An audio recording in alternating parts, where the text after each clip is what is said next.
এই যে কালো সিরাজি জোড়াটা দেখছেন, এটা ছিল আমার নিজের জমানো টাকায় কেনা প্রথম শখের কবুতর। ওদের আমি বেশি ভালোবাসতাম, কিন্তু আমার মাত্র একটা ভুল ওদেরকে এমন এক যন্ত্রণার মধ্য দিয়ে বিদায় নিতে বাধ্য করলো যে আমি এক সপ্তাহ স্বাভাবিক ছিলাম না। কি ছিল সেই মারাত্মক ভুল, আর কেনই বা এই অবুঝ প্রাণীগুলোকে এত কষ্ট দিয়ে আমি হারালাম? চলুন আজকে এই মর্মান্তিক গল্পটা আপনাদের সাথে শেয়ার করি। গল্পটা শুরু হয় আমার শ্যালকের কাছ থেকে এই সিরাজি জোড়াটি কেনার পর। খুশিতে আত্মহারা হয়ে যখন ওদের নিয়ে বাসায় ফিরছি, পথে এক লোক কবুতর দুটো দেখে খুব প্রশংসা করলেন, কিন্তু প্রশংসার পরপরই উনি বললেন, ভাই আপনার কবুতর দুটো তো কৃমি হয়েছে।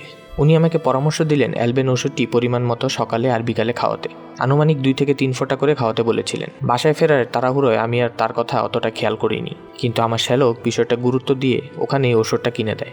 বাসায় পৌঁছেই আমি কবুতরগুলোকে দ্রুত সুস্থ করার জন্য অতি উৎসাহে এক মারাত্মক ভুল করে বসলাম।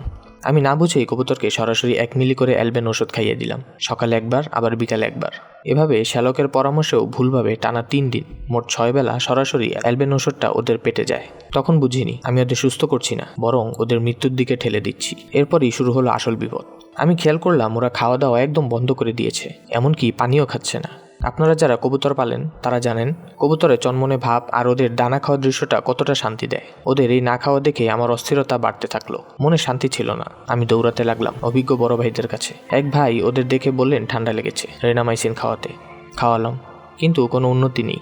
ওরা দিন দিন শুকিয়েই যাচ্ছিল আর শুধু ঝিমুচ্ছিল।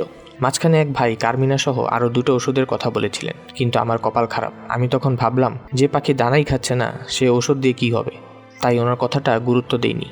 এই একটা আফসোস আমার আজও থেকে গেছে, যদিও পরামর্শটা মানতাম। এর মাঝে শ্যালক দুলাভাইয়ের পরামর্শে লাইসোবিট, PB71 এসবও ট্রাই করেছি, কিন্তু কোনো কিছুতেই কোনো কাজ হলো না। অবশেষে একদিন সকালে ঘুম থেকে উঠে আমি আর নিজেকে ধরে রাখতে পারলাম না। ঔষধের এই ধকল সইতে না পেরে মাদি কবুতরটা আমাকে ছেড়ে চলে গেল। নটটার দিকে তাকিয়ে কিছুটা আশা ছিল যে হয়তো ও বাঁচবে, কিন্তু মাদিটা মারা যাওয়ার ঠিক সেই রাতেই নটটাও আর না ফেরার দেশে পাড়ি জমালো।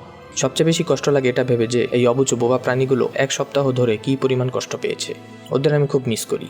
এই শোক কাটিয়ে আমি পরে আবার আমার প্রিয় 3.5 জোড়াটি কিনে আনি। আসলে যা চলে যাওয়ার তা হাজার চেষ্টা করলেও থাকবে না। সেদিন যদি আমি সঠিক পরামর্শটা গুরুত্ব দিতাম, হয়তো ওরা আজ বেঁচে থাকতো। ভাবলে অবাক লাগে অবুঝ প্রাণীগুলো কী পরিমাণ যন্ত্রণায় ভুগেছিল। একবার ভাবুন তো, মানুষের ক্ষেত্রে এমন ভুল হলে কি হতো। দয়া করে আপনারা এই ভুলটা করবেন না। না জেনে কখনো কবুতরকে অতিরিক্ত ওষুধ দেবেন না। তো আজ এই পর্যন্তই। সবাই আমার জন্য দোয়া করবেন, আর আমার বাকি কবুতরগুলো যেন সুস্থ থাকে সেই দোয়া রাখবেন। ভিডিওটি ভালো লাগলে অবশ্যই লাইক করে দেবেন এবং সাবস্ক্রাইব করতে ভুলবেন না। আল্লাহ হাফেজ।